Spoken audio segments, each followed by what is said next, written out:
এখন চলছে ভরা গ্রীষ্মকাল। গ্রীষ্মকালে কিন্তু অনুষ্ঠিত হয় জামাইদের নিয়ে একটি অনুষ্ঠান, জামাই ষষ্ঠী। তাই সকল জামাইয়ের কথা মাথায় রেখেই আজ আমার রেসিপি গন্ধরাজ চিকেন। এই গন্ধরাজ চিকেন বানিয়ে নেওয়া যতটা সহজ, ঠিক ততটাই কিন্তু খেতে হয় সুস্বাদু। একবার যদি এই চিকেন রান্না করে খাওয়া যায়, তাহলে এর স্বাদ তোমাদের সারা জীবন অবশ্যই মনে থাকবে। গন্ধরাজ চিকেন বানিয়ে নেওয়ার জন্য প্রথমেই আমি গন্ধরাজ লেবুটিকে কয়েক টুকরো করে কেটে নিয়েছি। এবার মাংসগুলোকে ভালো করে ধুয়ে জল ঝরিয়ে নিয়ে আমি গন্ধরাজ লেবুর রস ও লবণ মাখিয়ে মোটামুটি 20 থেকে 25 মিনিট অবধি রেখে দেব। 20-25 মিনিট পর আমি ঢাকনা খুলে এই মাংসের মধ্যে আরও কিছু মশলা অ্যাড করব।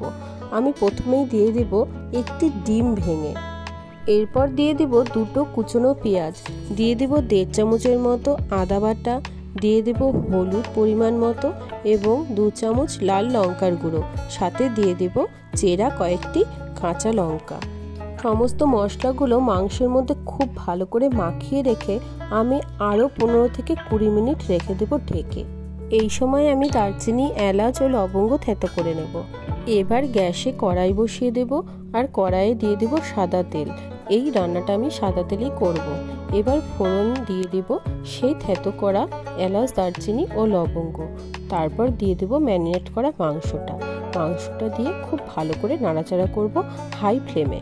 প্রায় 10 মিনিট পর যখন মাংস থেকে জল ছাড়তে শুরু করবে, তখন গ্যাসের ফ্লেমটা মিডিয়াম টু লোতে করে আমি ভালো করে নাড়াচাড়া করে নেব এবং কড়াইটা ঢেকে দেব একটি ঢাকনা দিয়ে। এইভাবে ঢেকে আমি কিছুক্ষণ রান্না করে নেব। তোমরা হয়তো চিকেন ম্যারিনেট করার সময় একটা আস্ত কাঁচা ডিম দিয়ে দেওয়ার জন্য অনেকেই অবাক হয়েছো। আমিও প্রথম হয়েছিলাম যখন প্রথম ইউটিউব খুলে অনেক গন্ধরাজ চিকেনের রেসিপি আমি দেখতে পাই।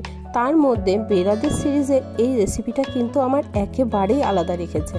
তাই আমি এই চিকেনটাই কিন্তু ট্রাই করেছি এবং সত্যি বলছি, চিকেনটা কিন্তু একেবারেই অন্যরকম হয়েছে পুরো খেতে।